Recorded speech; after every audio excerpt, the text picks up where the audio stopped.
Hey YouTube, this is Steve from Average Joe's Fantasy Football, and we are now into the NFL playoffs, and while that is happening, I wanted to give you guys some early redraft rankings for the quarterback position. I will be doing the other positions as well, kind of get you talking some fantasy early on. And then, of course, if you guys are Dynasty, make sure you guys are subscribed to the channel because I will be putting out a lot of Dynasty content. This is, again, for redraft, but I will be putting out my Dynasty rankings, early rankings, talking about rookies, what type of free agents, who to trade for, who to sell, and we'll go into some deep stuff there. So that will be throughout all of the offseason, summer, and then obviously into training camp. So with that said, the early redraft QB rankings, these are my top 10 quarterbacks that I believe will finish in their respective spot. So I've got Patrick Mahomes at number 1. He was number 1 last year. There is absolutely no reason to not have him finish number 1 this upcoming season. Look, I understand Patrick Mahomes, there were a lot of doubt with Tyreek Hill leaving, but that offense it is Patrick Mahomes. I'm not saying anything bad about Tyreek because Tyreek is a stud and he did a phenomenal job for the Miami Dolphins, added a lot of value, and still one of the top receivers. But there's something about Mahomes in this offense with Andy Reid. It does a phenomenal job. Travis Kelce obviously plays a big part, but if you look at the offense, they're going to lose some of their top receivers. Juju, Valdez-Scantling. I mean, they only signed these guys to like 1 year. Now, Juju may get re-signed, we'll see. But even with that said, they're going to add somebody. Somebody wants to come there. I don't care what receiver. Every receiver is going to want to play for Patrick Mahomes. So I do have him finishing at number 1. Absolutely. Number 2, I have Jalen Hurts. Now, Jalen Hurts is the only one that I feel could take over Mahomes at the number 1 spot. Obviously, he didn't finish number 1 this past season. That was Josh Allen. But Jalen Hurts was also hurt. Had he played, he could have possibly gotten to that first spot. Adding A.J. Brown was huge for this team. Big difference maker when you have a top tier receiver like him. Plus, you have a great receiver in Devonta Smith. Dallas Goedert was hurt, right? And then, like I said, Jalen Hurts missed time. Having him healthy, having his receiving core, Goddard playing healthy, there's no reason not to have Hurts at least number 2, possibly number 1. And again, his rushing ability adds so much value to this offense. And then again, adding A.J. Brown this past season, just done phenomenal work for him. So I like Jalen Hurts at number 2. Josh Allen, I have at number 3, and a lot of it's just because Jalen Hurts, I think, is going to only get better. Josh Allen, I still finish up in that top 3 spot. He was second last year, but again, with Hurts' ability, in that offense is just going to help. Now, where I do see if Buffalo adds another good receiver opposite of Stephon Diggs, maybe Josh Allen squeaks into that number 2 spot because Gabe Davis was not it. He wasn't consistent enough to really be the guy opposite of Diggs, and he just was too inconsistent. So if they could add another good receiver, obviously there's rumors of DeAndre Hopkins getting traded. There's obviously all kinds of play there. I think that will help Josh Allen, maybe possibly get in that 2nd spot, but I think he'll still be in the 3rd. Now, this might be a surprise for some of you guys. I have Trevor Lawrence at number 4 as the top quarterback there. Finished 6th this past season with 309 points. I'm putting him up because you're also adding Calvin Ridley to this receiving core. You still have Christian Kirk. You have Zay Jones. Ingram was a 1 year. I could see him re-signing. And then you add, obviously, Calvin Ridley, who was hyping them up in the playoffs. So I like Trevor Lawrence a lot, and now he's going to be in his 2nd year under Doug Peterson. He's only going to get better, and there's no reason not to put Trevor Lawrence at number 4. Number 5, I've got Joe Burrow, and only because I believe Trevor Lawrence is going to get better does Joe Burrow finish at 5th. Joe Burrow did a great job that he finished 4th this last season. His O-line is still an issue. They need to obviously still correct it.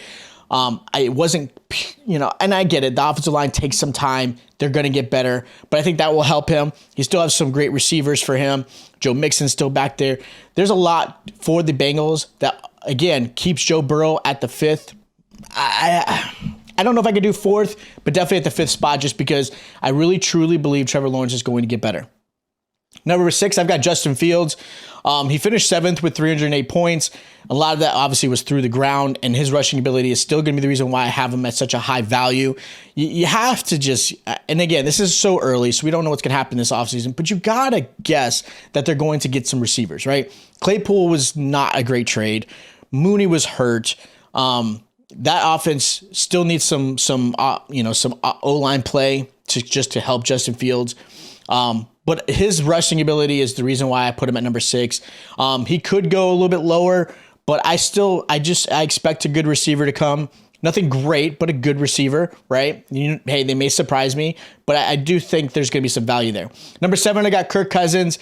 He finished 8th this past season. I had him a lot higher this season because I thought this offense was going to be even better with Kevin O'Connell, but I was proven wrong there. I have him at 7th because I do think they're going to add some more depth at receiver. It is a guessing game at this point, but I do believe that. And this Viking offense has always been really good and explosive. Kirk Cousins played really well this past season. I know there's some dud games he's had, but every quarterback can have those sometimes. But I like this one. I expect them to add a receiver opposite of Jay Jetta just to help him out because Jefferson is a stud. But other than that, Thielen wasn't very great. Osborne showed up a few times. Adding TJ Hawkinson was huge for the Vikings, and I think that only gets better. But unless they don't add a playmaker, I still keep Kirk Cousins at number 7. He possibly might go to 8 or 9, but we'll see how this offseason plays out. Number 8, I've got Lamar Jackson. If he stays healthy, he is a top-tier fantasy quarterback.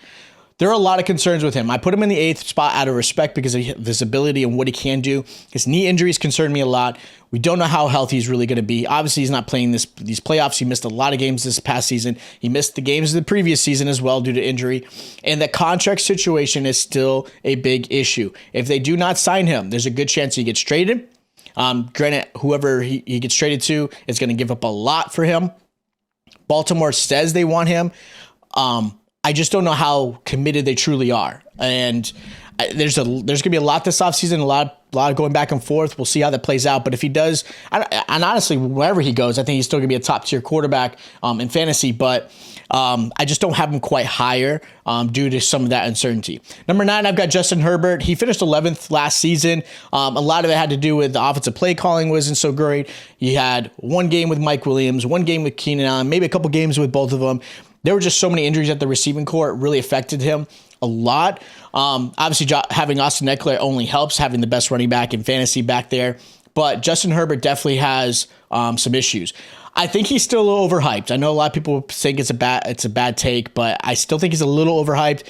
But there are some things that are affecting him. If he had an offensive head coach, I think will help get some better play calling. I think if you add, I think you keep Keenan Allen, but get rid of Mike Williams. And I hate to say that, but I think you can get more value out of Mike Williams due to his age being younger. But if you can move on from him and get a really good receiver opposite of Keenan Allen, and Keenan Allen does stay healthy, I think that will really show the true potential of what Justin Herbert can do. At this moment, I have him at 9th. He could easily finish out of the top 10 again. But I have him at 9 because of what he could possibly be, and we'll see how this offense really goes in the offseason. Number 10, I've got Jared Goff, and I may be crazy, but I almost put Jared Goff a little bit higher. I love this offense. I love what he's got with Amon-Ra. He's got a great receiver there. Obviously, he had DJ Chark. DJ Chark's going into the offseason as a free agent, so we'll see if he gets re-signed. And again, he finished 10th last year with this offense, and I think it's only going to get better. You add Jameson Williamson, who now has a full offseason to get even healthier, go through the playbook, and him opposite of Amon-Ra only helps. I think if they could add a playmaking tight end will help. Obviously, losing TJ Hawkinson does hinder Jared Goff a little bit, but he doesn't necessarily need him. I just hope they get another really good tight end at receiving core. But I like this offense. Obviously, Jamal Williams, we'll see how he goes because he's going in this offseason as a free agent. So we'll see if he resigns. I think they want him back. You still got DeAndre Swift. If he can stay healthy, is a top-tier running back. So I like what this Lions offense looks like. I like what Jared Goff has done. He's proven he is a good quarterback. I think a lot of people wrote him off due to what happened with the Rams, but I like Jared Goff. I think he's at least 10. He could be a little bit higher and kind of knock Justin Herbert. So those are my early redraft QB rankings. If you guys have other players you thought should be in this ranking and maybe some of these players are off of it, hit me in the comments. Let me know. Tell me why.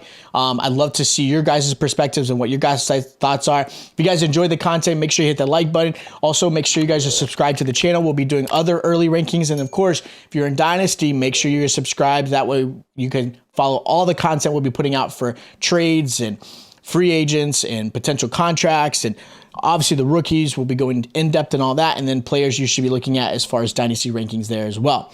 So again, make sure you guys check that out. Make sure you check out our other early rankings that we'll be posting this week, and I'll check you guys out next time.